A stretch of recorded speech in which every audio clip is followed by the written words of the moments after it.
What's good? How you day going? The case of Sandra Melgar. Did I say that right? My bad if I didn't.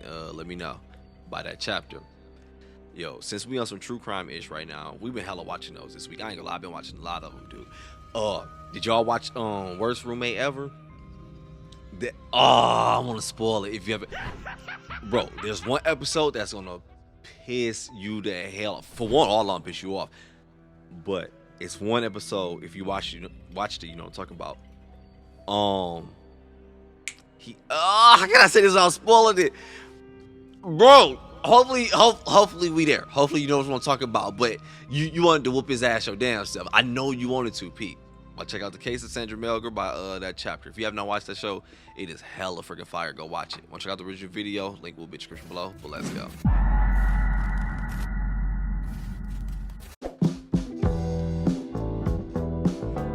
Hey you and welcome. My name is Mike, and in this old video we're going to look at the case of Sandra Melgar, who was sent away in 2017.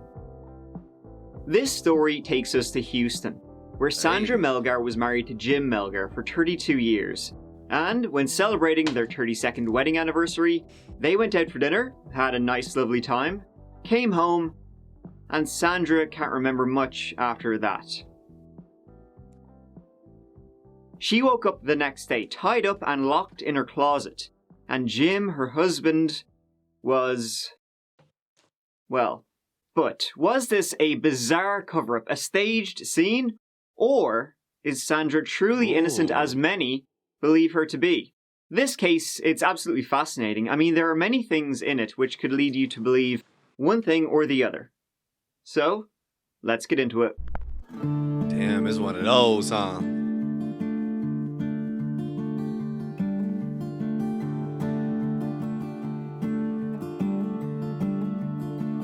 Jamie Jim Melgar was born in Guatemala, emigrating to the United States when he was 3 years old. His family settled in Houston, where Sandra, Sandy McCulloch lived. Jim and Sandy became high school sweethearts, graduating in 1978, and they got married in 1980. Jim ended up as a clackety-clackety computer programmer. Sandra became a licensed vocational nurse. Now, Sandra had a number of health issues. She was riddled with problems, including arthritis, epilepsy, lupus, and hip problems. She would actually need hip replacements. And with all this, she ended up quitting her job. That's when herself and Jim set up their own business, doing a bit of Yale medical billing and coding. You know yourself. And over the years, they would get into real estate, owned a few rental homes. Jim and Sandy would have a daughter, Elizabeth, Liz, born in 1985. The family also joined the Jehovah's Witnesses, which is good for them, a strict enough group though, I understand. Now, people close to Jim and Sandy knew them as a very close couple, loving, friendly, would never fight at all. The police though would have a different opinion when we get to what we're gonna get to. On the 22nd of December 2012, Jim and Sandy headed out to celebrate their 32nd wedding anniversary. Now, their actual wedding anniversary was on the 12th of December, but Sandy, she's a bit ill that day, so they pushed it by like a week and a half. So, for the big anniversary, they decided to go to their favorite Mexican restaurant, Los Cucos. They chowed down, leaving at about 9:05 p.m. Then the couple headed home. On the way, they went into a CVS to pick up some mixers, Coke and Sprite. And then they arrived home. Now, what happened after that? My bad, I'm sorry. When he said they stopped at the gas station to pick up, it registered what it was. He talking about pop, the drink. Okay. Right. And then they arrived home. Now, what happened after that? We don't exactly know. I surprisingly, I wasn't there. But whatever happened was pretty disturbing. The next day, on the 23rd of December, at about 4:30 p.m., Herman, Jim Melgar's brother, Herman and his family popped by Sandy and Jim's. It was a few days before Christmas. They planned to have a big old family get-together. So, Herman rocked up and knocked on the front door, but got no answer, which he thought was odd. They had a pre-planned Christmas thingamajig. He then popped around the back. No dice. Now, the garage door was open, so he then entered the house via the garage door. let his family in through the locked front door, and then they heard Sandy calling for help. Sandra Melgar was screaming. Ooh. They rushed into the master bathroom, where they found a chair wedged under the closet doorknob. Herman moved the chair and opened up the door, and inside they found Sandy laying face down on the ground, her arms tied up behind her back with what seemed to be a bathrobe belt, her ankles bound by a scarf. The binds on her were so tight she had to be cut loose. They couldn't Damn. be undone. Herman and his wife Maria, when they discovered Sandy, they would later say it was so absolutely tight. There is no way she could have done it by herself. For herself, I was thinking that. We're going to get to that later. Once Whoa! Sandra was free, she rushed out to find Jim, and she found him in his closet. No pulse. Jim was stabbed and cut 31 times, and had multiple blunt force trauma injuries as well. His legs were tied with a telephone cord, and a rope was loosely tied around his chest. It looked like he had been fighting with his attacker before they somehow overpowered him and stabbed him to death in the closet. Inside the closet was Jim's gun, but it hadn't been used. At this point, Sandra is just hysterical, as you would be. And the murder weapon, the knife, was found inside the jacuzzi that was inside their home. Also in the jacuzzi were towels and a blouse. The knife had come from the Melgar home. Paramedics arrived on the scene first, and in the midst of bawling over her husband, Sandra would tell the paramedics that the left side of her head was sore, and her joints, they were also stiff and sore. She would say it's the feeling she would have after she had a seizure. Now, Sandra Woods was known to have seizures. She hadn't had one in a while, but she was familiar with, the aftermath of one. The police arrived, and, first impressions looked like a burglary gone wrong, some kind of home invasion. I mean, drawers were open, stuff was left out. Seemed to have been just a horrible, some kind of attack. Like you was trying to make a scene, almost? Because I'm like, damn, I don't know what's going on. Hey, hindsight is really to go there when you already know the full story. I don't know that. I'm just going off what I know from 6 minutes and 6 seconds in right now. Because the way he throwing a little shade, like little shots at her, boom, boom, boom, I'm taking it. The debate is you got a good amount of people saying she guilty, and you got a good amount of people saying no, she's innocent. Because I'm thinking like, damn, like she really couldn't tie herself up that tight on her own, like, unless she hella good. But ain't nobody doing that. But so far, he ain't saying nothing about her being stabbed. And it don't seem like they've been robbed so far. So could it been a setup? I don't know. We gonna let it finish. Damn, man. These stories it's always family or the ones that you love, that you close to. You know what's crazy to think about real quick? We'll start the video. I've been with my girl for 7 years. You telling me this is a possibility? I'm not saying she gonna do this. I know she won't. But this is a possibility later on. Like, cause right now you feel like we'll never do that to each other. They probably felt like that at one point. But I don't know. I doubt that's gonna happen with us though. I will beat your ass. Don't you try that shit. Looked like a burglary gone wrong, some kind of home invasion. I mean, drawers were open, stuff was left out. Seemed to have been just a horrible, some kind of attack, The EMS personnel found no bruising or laceration on her head, and also found no wounds or marks on Sandra's wrists and ankles, though she was apparently tied up for 12 to 14 hours, and the ties had to be cut off due to the fact they were so strongly bound. Sandra then, she wanted to go to hospital, but once she arrived at the hospital, she changed her mind. And she actually had to sign a document saying she refused treatment. Now, she didn't refuse treatment.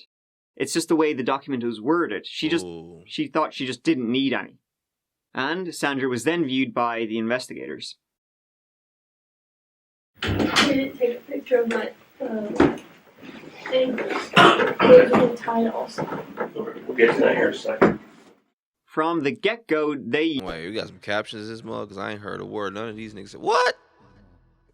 Yo, why my captions so huge now? I don't know what's going on, dog. I can't even make them smaller. Oh, here we go. Font size, boy. My shit on 400. There we go. Ah, there we go. I'm in the game now, coach. Hold up. Tied also. We'll get Go back and see if I can hear it now. Hold up. I'm in the game now. With my car makes my boy, I feel like I got them boosted lips. Hold up. She thought she just didn't need any. And Sandra was then viewed by the investigators. I didn't take a picture of my ankles. Those are tied also. we'll get to that here in a second. From the get-go, they used interrogation techniques. The room, it was cold. How you feeling? Freezing. The seating, straight out of the books. From Jump Street, she was viewed with suspicion. I know how it looks. But I was also tied up, and I couldn't, that's just. Hmm. See that what we're seeing there, the physical evidence that's there, and what you're telling us, is just not adding up, Sandra.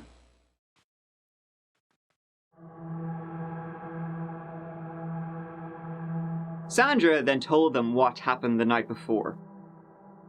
Or what she remembers, at least. Sandra told them that a car was tailgating them after leaving CVS, but then when they were getting close to home, they turned right and the other car turned left.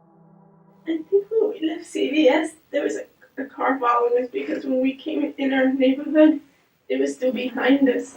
And he was really close. And my husband, I'd get upset with him because he would drive slower when someone was tailgating him. And I'd tell him, don't do that because, it's dangerous. So,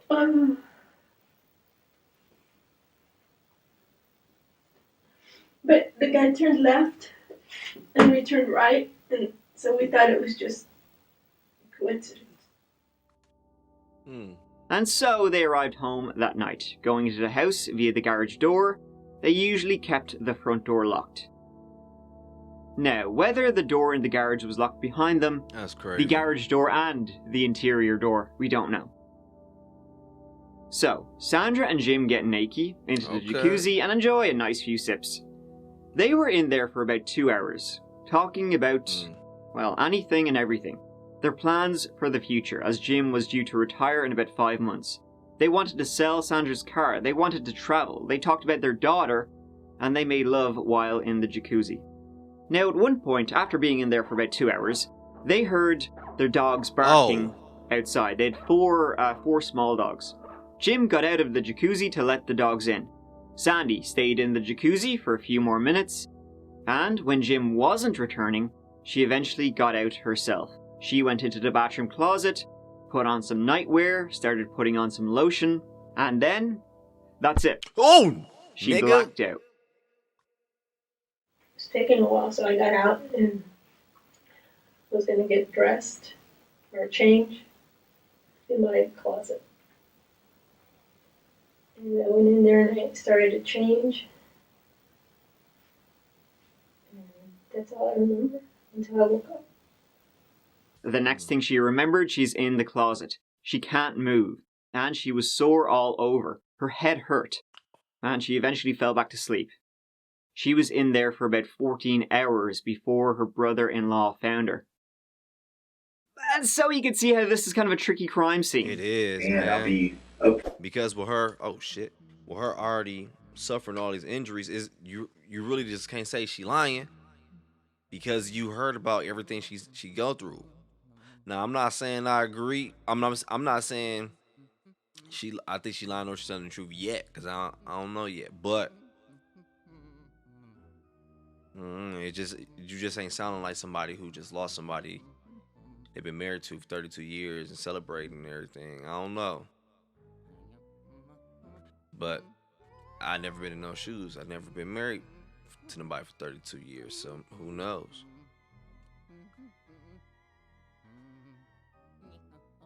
Man.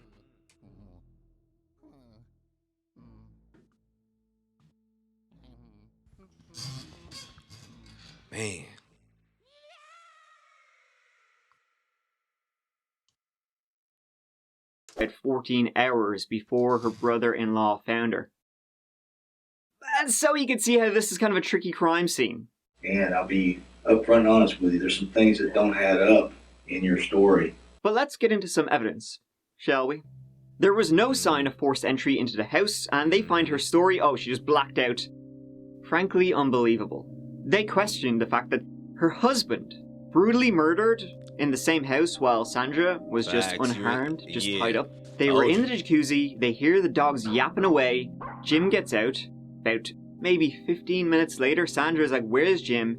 She gets out of the jacuzzi too, goes into the closet, and then blacks out. So somebody killed Jim, Sandra didn't hear anything, and then they somehow snuck up on her too, and like whacked her in the back of the head? No, you didn't hear nobody screaming, and you could hear dogs barking outside, but you can't hear somebody screaming inside. No. You know how close that room is to where you were, and you can't hear somebody screaming. I heard the dogs because they were probably right. I think they were outside, like where the window of the bathroom is, but I didn't hear anything after that. And the jacuzzi was still going. And actually, I don't even remember hearing the dogs. My husband's the one that says he's got better hearing than I, but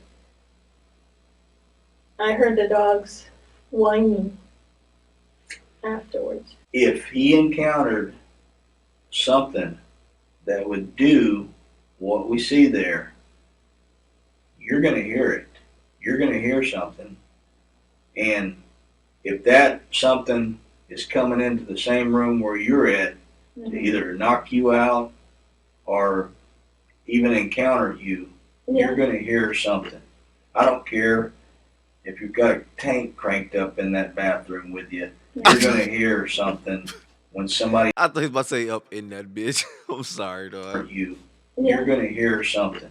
I don't care if you've got a tank cranked up in that bathroom with you, you're going to hear something when somebody encounters somebody that's stabbing somebody that violently, that many times. You're going to hear that. Jim was stabbed and cut 31 times and had multiple blunt force trauma injuries as well. He had serious injuries to internal organs, damage to his skull, brain, and facial bones. He had a lot of defensive wounds on both his hands too. He put up a fight. This wouldn't have been something you'd miss because you were daydreaming, but one thing was that the jacuzzi was on. Must have been a hell of a loud jacuzzi to drown out what must have been an awful racket. Okay, so then if you find that story to be unbelievable, what's the other option?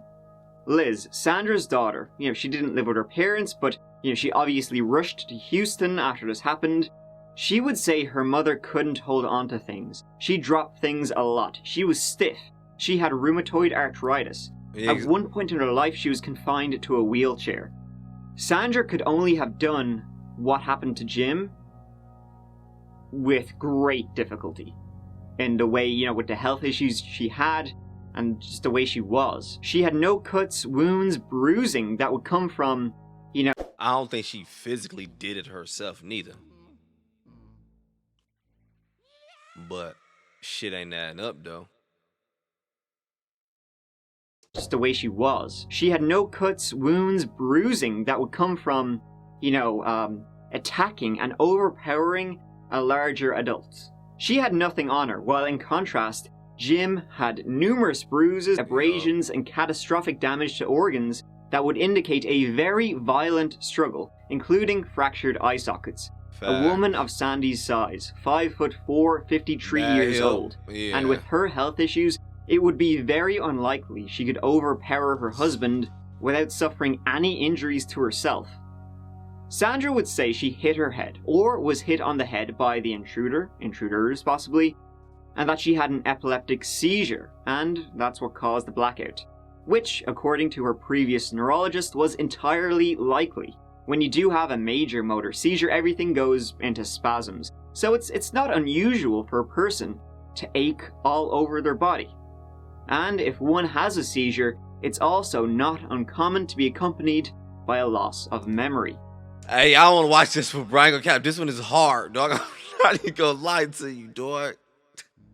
Hey, I'm watching this one right now. I just started watching. So freaking crazy, dog. It's this black dude. I think his name like Markeith or some shit. bro, so far into the story, I know this totally different, whatever.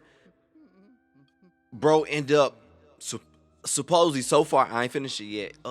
Killed his baby mama who was carrying his baby at the time, right? Boom. Encounter with a cop at Walmart. Killed the cop, bruh. It's crazy. So far, I'm watching that so far, but that one got my head like, what the hell? But this one ain't gonna lie, dog. I'm leaning more towards blaming her more than anything, but like I said, this one is kind of hard because it's like you just happen to have a seizure right there, huh? For real?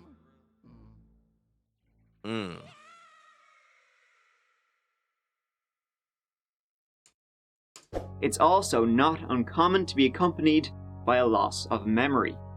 Jim got out of the jacuzzi because the dogs were barking, so they could hear the dogs barking, but couldn't hear a struggle 30 feet away. And another thing is that they had, their next door neighbor. Jim and Sandy lived in a one-story house, their next door neighbor lived in a two-story house, and the next door's neighbor bedroom overlooked basically their backyard. And so they had 4 dogs. The Melgars had 4 dogs. They were small dogs. They would yap and yap and yap away into the wee hours of the night. Ooh, the neighbor would bitch and moan about these dogs. They were that annoying. And the neighbor would also say they didn't hear dogs barking that night at all. And they were... I was thinking that shit. I was like, what if she told him to go do something? But that's the story she's telling him. I don't know just so far yet, though. Because, no cap, if you on your honeymoon... 32nd, my bad, honeymoon. 32nd anniversary. Look, whatever, dog. We celebrating. We in a tub and shit. Strawberries and little whipped cream now, trying to make it sing look nice. You know what I'm saying? Woo, woo. And we hear the dogs barking. We not about to get up out that tub until we done. Don't cap. Them little dogs, they can bark. I was thinking the same thing, dog. But I don't know. I'm gonna let it finish. I was thinking that shit, man. And he would know because he don't like them little dogs. I know his pain, dog. I had 2 neighbors, one baby started with chihuahuas, and them little motherfuckers just bark. Wee hours of the night. The neighbor would bitch and moan about these dogs. They were that annoying. And the neighbor would also say they didn't hear dogs barking that night at all. And they were... they barked a lot. Ooh, Sandy said she thinks Jim was headed into his closet, as he kept a gun in there. That's where he was found. Now, she didn't know exactly where he kept his gun, but she, knowing Jim, she thought he wouldn't have kept it in his safe. I think he was trying to go for the gun. Sorry. He had a gun, and I think maybe he was trying to go for the gun.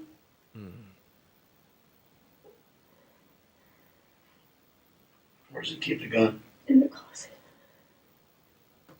What kind of gun? It's just a Beretta. Pistol? Do you know where he keeps it in that closet? No. I wanted him to keep it in the safe, but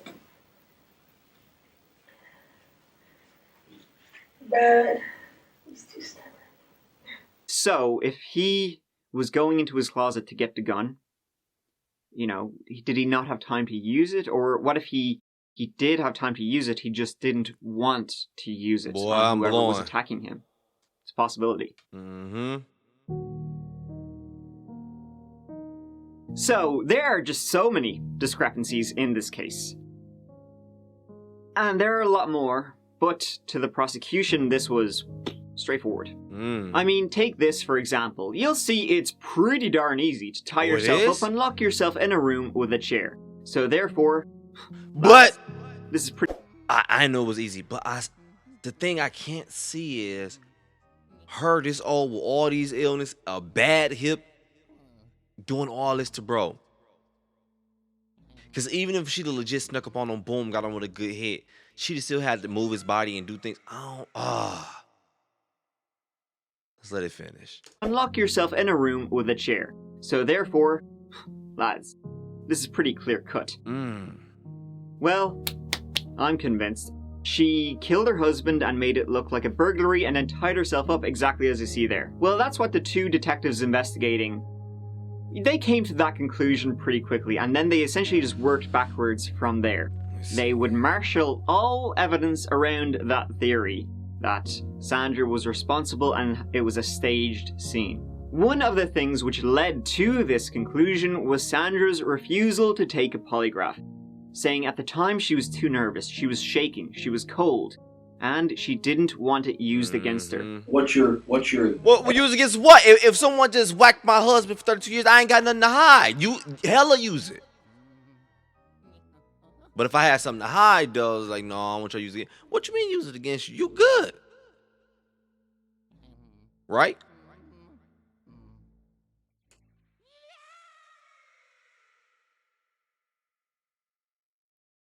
She was cold, and she didn't want it used against her. what's your explanation though? What's your excuse for not taking one? It's not holding water, Sandra. I'm just gonna be honest with you. It's not. You know, I'm not. When they were I'm little just being friends. upfront and honest with you, and that's what I'm. That's my job to do that. I just don't want to take it and then it's used against me. That's not Because- possible. Yeah. Yeah, it you ain't is. do shit. It is. Which is fair. They asked her to take this polygraph, not long after the event happened. She would have been shocked, she would have been, this and that. But hey, only guilty people refuse to take a polygraph.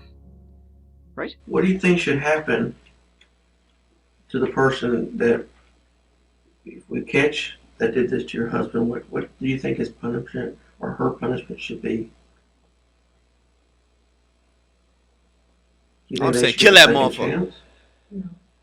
What do you No. think should happen to him or her? You should go to prison. No, I want more than That's that. what they normally do. They go to prison.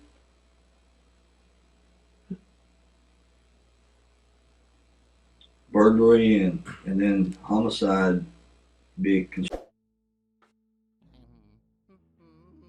I don't know, dog. I don't know, man. Burglary and then homicide be construed as a capital murder. It could be death penalty. Think they should get the death penalty? Mm-hmm. I have no problem with the death penalty. I think it serves a purpose. Did you stage that at your house, man? Stage it? Did you plan this? No. No, I did not. Would you tell me if you did? No. I wouldn't even know where to start to stage it. Isn't it ironic that you black out at exact time when he's getting stabbed and bludgeoned? I don't have an answer for you. Could you hear him yelling for help? No, Could you hear him screaming? I didn't hear I anything. mean, he was in pain. We know that. He suffered a lot. That's messed up, dog. I need you to help me. I need you to help me. I need you to help me on this. Mm. Can you help me? I need you to help me. Sandra, I need help. Please help me, Sandra. Sandra, help me. Are they going to get to if there was one, like a motive to if she actually did it, what would be the motive if there's one in the story? Sandra, help me.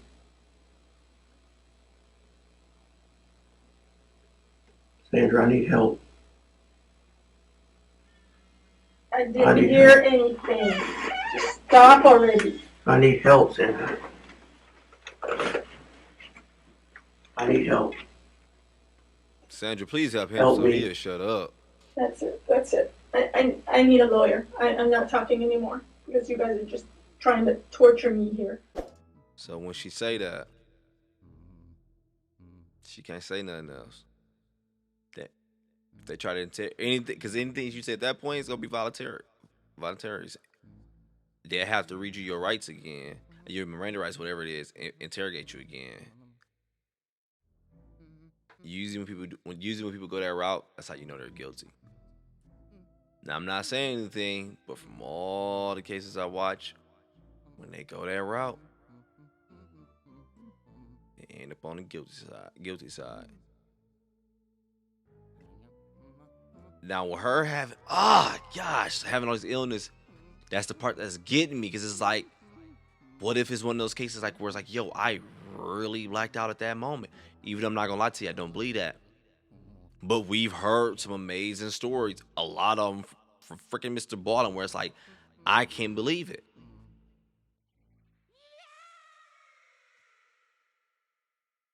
Oh no, though.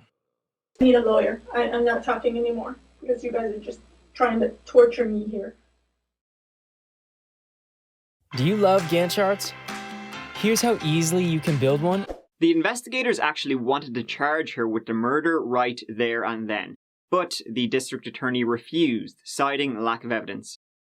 It would be a year and a half later that they would go ahead, during the summer of 2014, that murder charges were filed against Sandra Melgar. Well, what a development here. A woman who once claimed to be the victim of a home invasion that ended up killing her husband is now charged with his murder. You may remember this story. Christmas Eve of 2012, Sandra Melgar claims somebody broke into her Northwest Harris County home, tied her up in the closet, and murdered her husband. Well, now authorities say that was all an elaborate lie. Miss Melgar says that they were in the bathroom together, her and her husband, at approximately 1 a.m. this morning, and at some time she blacked out, and next thing she remembers is waking up in the closet tied up.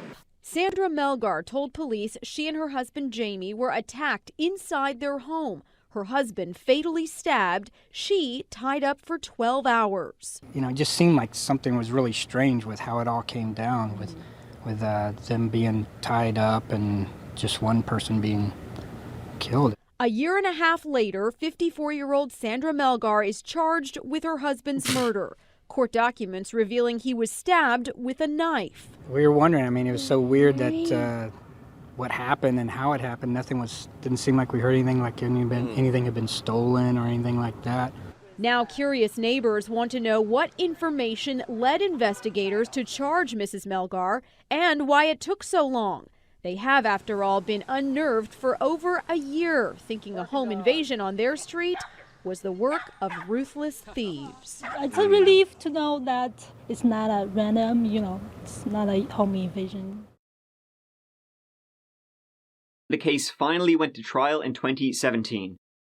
And this is when we learn a lot more. Oh, the defense brought in an expert witness, Billy Belk, who was a homicide detective with the Houston Police Department for over 22 years and personally investigated well over 500 murder cases.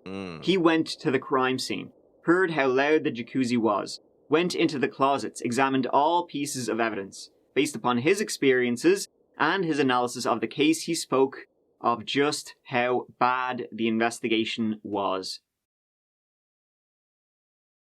First of all, the EMS personnel, who arrived at the scene, were never questioned. Herman Melgar and his wife, the people who discovered Sandra Melgar and were first on the scene, they were never questioned again. Which you think you might want to ask them a couple of follow-up questions, being the first people to discover it, but don't worry, don't bother, be grand. In fact, many longtime friends of the Melgars were never interviewed, which you think maybe they should have been to get an idea of their marriage. The detectives wrote that the doors into the house, they were locked. So therefore, no forced entry, right? So therefore, Sandra must have been the one to do it. Except, how did Herman Melgar get into the house then? And regular people, visitors to the house would say that door was never locked. Liz, Jim and Sandra's daughter, was asked by the police to provide a list as to what was missing from the home. If this was a burglary, wink wink. She told them a TV was gone, and this information was ignored by the police. What was also ignored by the cops was a backpack Liz found in the garage. It was under the Melgar car. The backpack was from inside the home, and inside was jewelry, an Xbox, some video games, and DNA was found on these items. Women's DNA, not Sandra Melgar's DNA. The same unknown woman's DNA was found inside the house as well, on jewelry boxes. What the In January, weeks after the incident, Sandra recovered parts of her memory, and she remembered a young Hispanic woman during the attack. She said she was in her early to mid-20s, wearing a dark red or burgundy blouse, and she looked angry. And she was talking to a person who was tying Sandra up, who was behind Sandra. Now, Sandra didn't mention this to the police, obviously, at the time, as, she didn't remember. And over time, she would say, it's possible that she could regain some of her memories over time, which is possible. But to the police, it was like, full of shit. In the closet where Jim was found, there was a safe. The handle of that safe was all bloody. Ooh. That handle of the safe was never processed by the crime scene investigators. Because when they were asked, fuck? Maybe you should have a look at it, do some forensic bullshit, they were like, no, sure, it would have been Sandra's. Would have been Sandra Melgar's, Who the hell went to this scene? They ain't questioned nobody. They ain't you ain't checked the blood. Oh, it must have been hers? It's a whole damn murder scene. What the... And see, and it's like this killed me because it'd be a few cases like this I'll be watching. Well, I'm not saying in her situation. I'm just saying in general where we're like, bro, this person is so guilty. Everyone know it. It's clear as day. But the only thing that's holding everybody back is because some goofies dropped the ball on how they handled everything instead of just doing their job. You know what I'm talking about.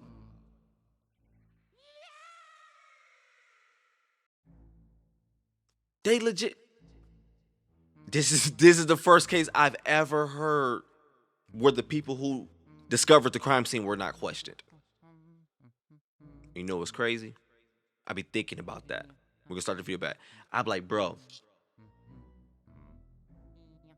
if I'm riding up and I just see a dead body, like, will I report it? I legit ask myself this. I don't care what you say.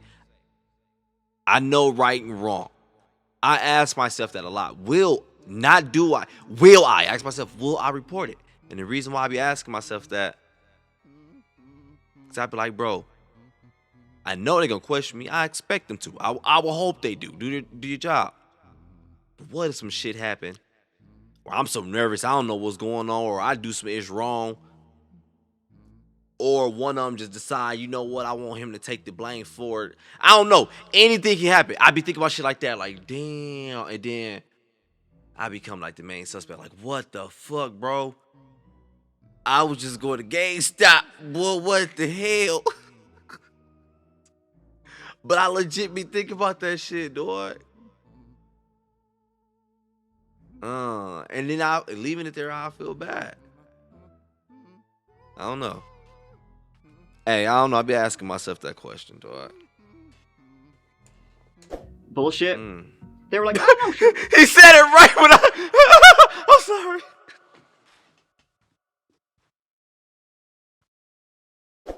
Maybe you should have a look at it, do some forensic bullshit. They were like, no, sure, it would have been Sandra's. Would have been Sandra Melgar's, DNA and fingerprints we would have found on it. So we never bothered. Never bothered to look at it. Case closed already. The police also found an unknown man's DNA on the scarf that was used to tie Sandra up. They also found it on the door handles in the master bedroom, backpack in the garage, and on just general doorknobs around the house. That DNA did not fit anyone in the Melgar family, but to the police... sure, don't worry about it. Not long after the incident happened, a local news station was reporting on the case, and a reporter told police that they saw a suspicious person at the crime scene outside the Melgar home, whose name was Chad Ryan Sullivan. When asked, he told the news reporter he lived, in the local area, hence why he was there, just rubbernecking. The reporter said he was acting strange. Upon checking him in the police system, it turned out he was a thief and had a history of assault, and who was also just out of jail on bond 2 days prior to Jim's death. At one point, the lead investigator paid this Chad a visit. Gotta be seen to be, at least entertaining all possibilities. Twice in the same day, at 2 p.m. and 4 p.m. to be exact, they popped by his home and got no answer from him. They then left their business card to be contacted by Chad Sullivan, and that was the last time they ever bothered to try contact him. Damn. So yeah, that's a lot of information there. On one hand, you have an investigation that seems like tunnel vision. There's a lot of things here which would point to Sandra being innocent. I mean, Basically, on the other hand, you have Sandra not even being capable of doing what happened. Okay, so then, what about the primary thing in, most murder cases, motive? What was the motive? Why would Sandra do this if she was even capable of doing it? Which I don't think she was. Sandra had some bruising on her upper arm. During the interrogation, the detectives said it looked like wraparound bruising. And that's when the detectives told Sandra that in their opinion, there are two types of murderers. One that would just kill you on the street in cold blood, and two, the one who is being pushed into murder by being triggered, like through an argument. We worked hundreds and hundreds of murders. Okay? And sometimes we work cold-blooded killers that just on the street that would just kill somebody for nothing. Okay? Then sometimes we work murders that they're in an argument and something happens. Okay? There's two different types of people. You understand? Because if you argue with somebody and you lose it, your temper and an argument happens. That's not what happened. That's not what happened. I think I'm gonna stop talking now because I think I'm gonna need a lawyer because I know how this works. I was the only one in the house, so of course.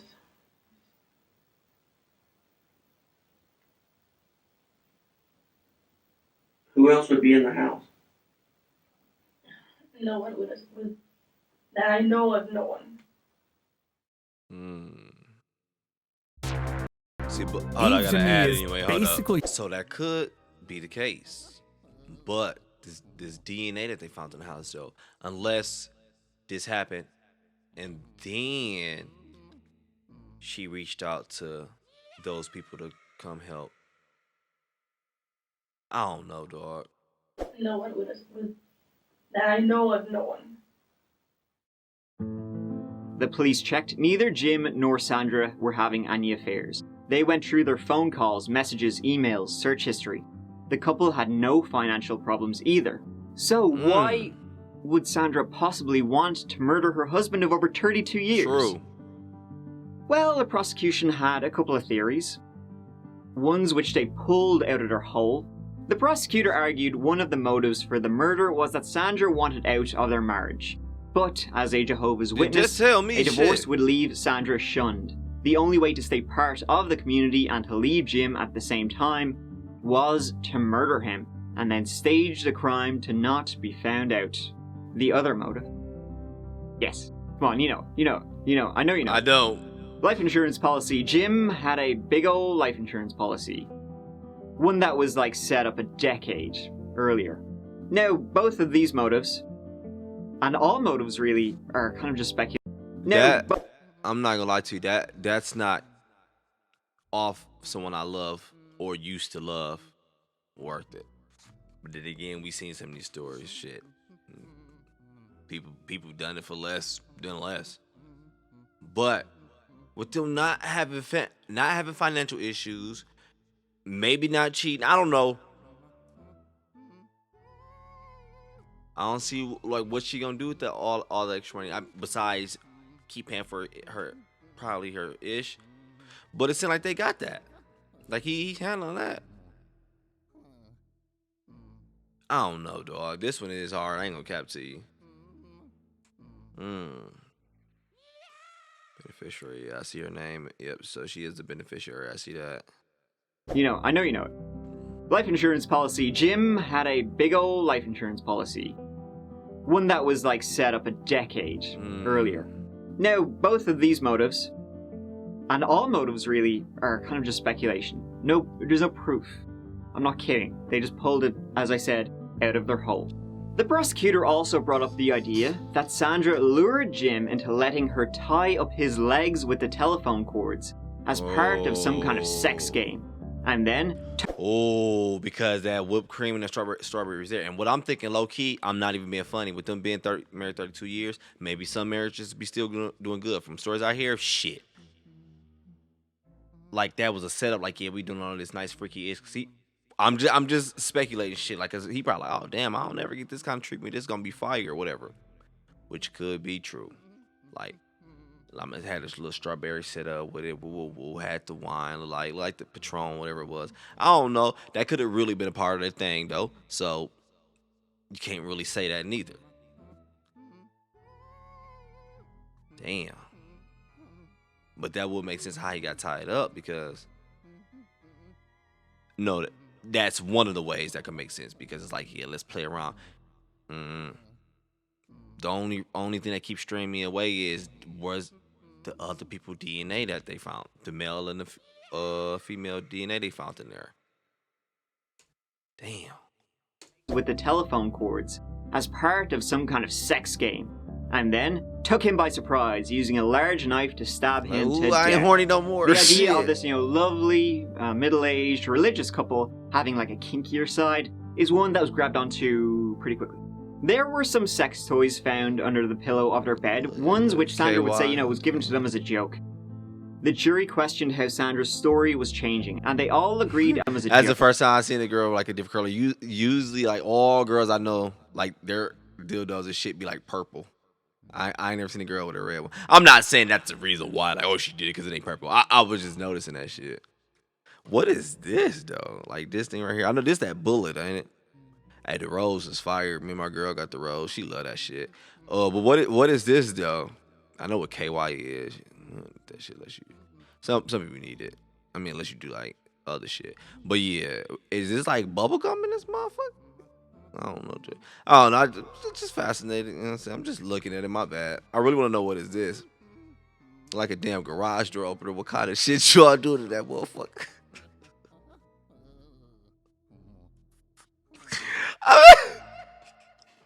I mean, it might be fun. No, I ain't gonna knock it till I try it. But what? Tie your ass up on this garage thing. We'll press open. Hey, come on, stop playing so much for real. Stop playing. Damn, watch the video. There were some sex toys found under the pillow of their bed, ones which Sandra would say, was given to them as a joke. The jury questioned how Sandra's story was changing, and they all agreed at the end of the day that her story just didn't make sense.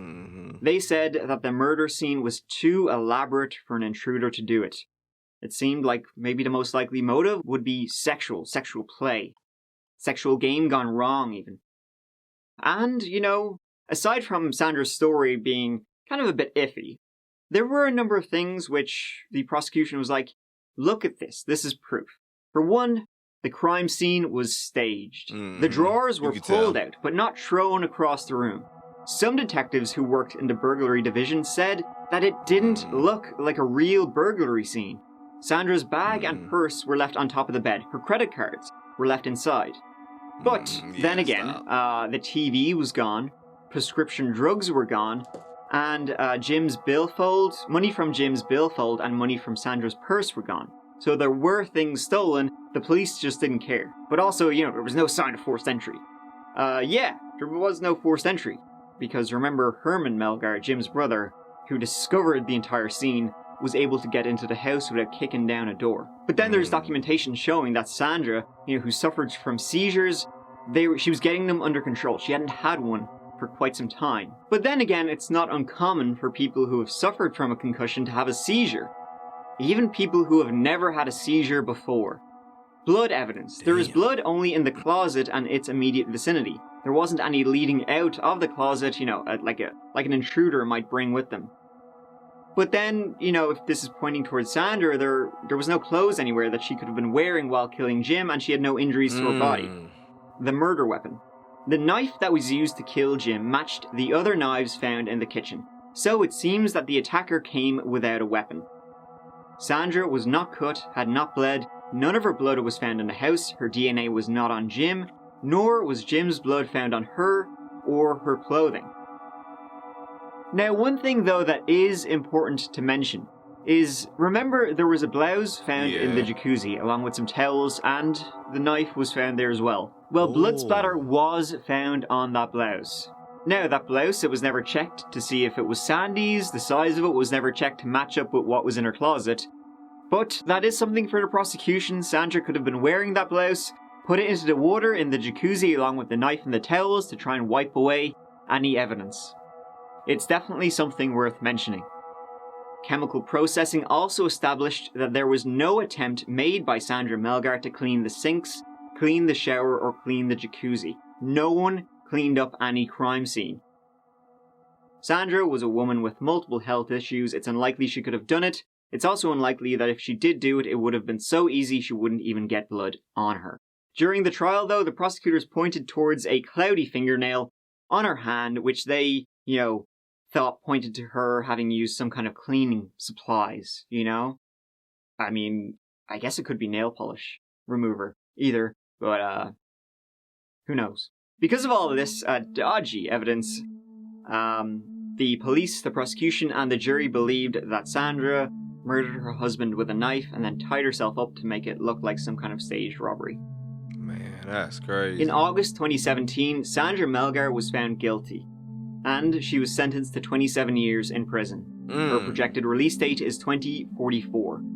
Damn. The assistant district attorney said of the judge's ruling, Sandra Melgar hacked the life out of her husband Jamie, and for that she will spend the balance of her life on a cell block. She showed no remorse. The sentence is just.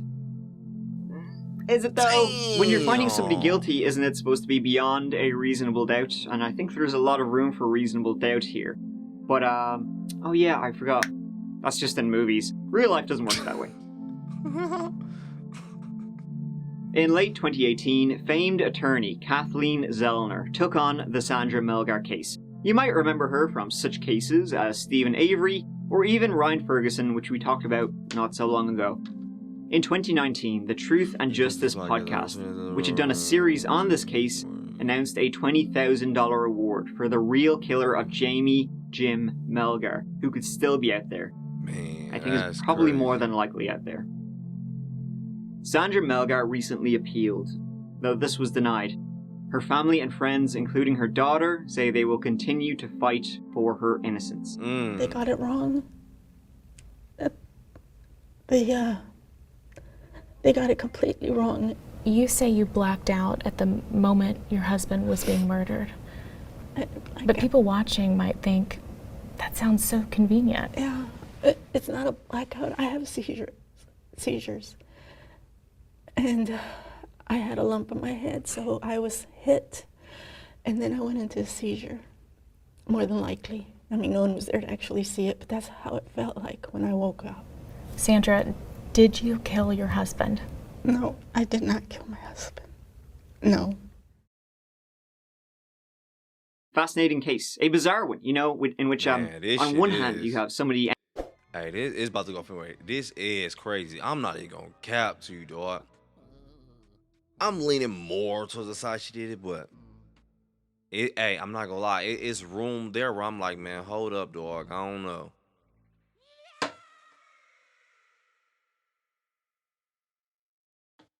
Entering their home and murdering Jim while Sandra didn't hear anything, and then knocking her out and tying her up, which is kind of strange. But then on the other hand, you have Sandra with a lot of evidence to disprove she did it and that she would even be capable of doing it. As always, please let me know your thoughts on this case in the usual place. If you want to learn more about this case, please check out the link in the description. And thank you so much for watching. I really, really appreciate it. I will see you, as always, real soon in the next video. Take care of yourselves. Adios. Mike out. Oh my gosh, dude. This one legit sucked all the fun out of using my Facebook law knowledge I be learning, dog. But no, for real though. Cause legit, it's like, man, she can't.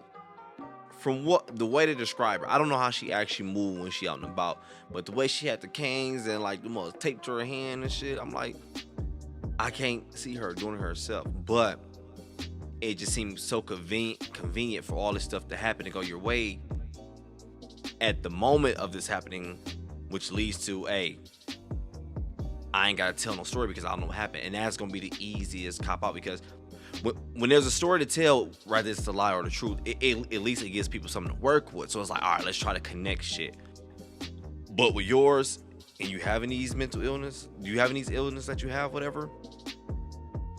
I mean, who's to say that you lying? I can't say she lying, but I do kind of say she lying.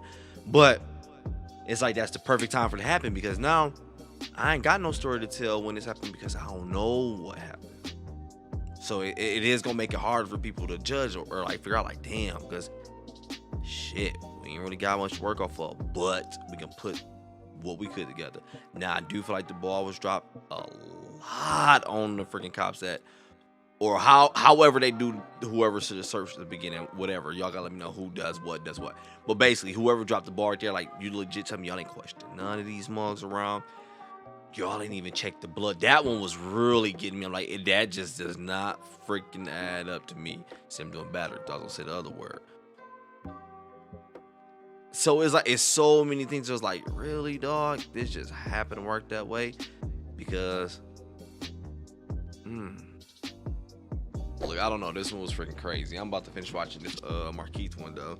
I'm only like 15, 20 minutes into it, but dang, that one is hella crazy. But yo, I'm gonna go ahead and get up out of here. Enjoy my night. It's still raining too. Hella lovely outside. Go ahead and enjoy your night, day, evening, whenever you're watching this. Click that like button. Make sure you subscribe. A lot of y'all be coming watch these videos back to back, ain't even clicking that subscribe. That's crazy. Turn that bell on.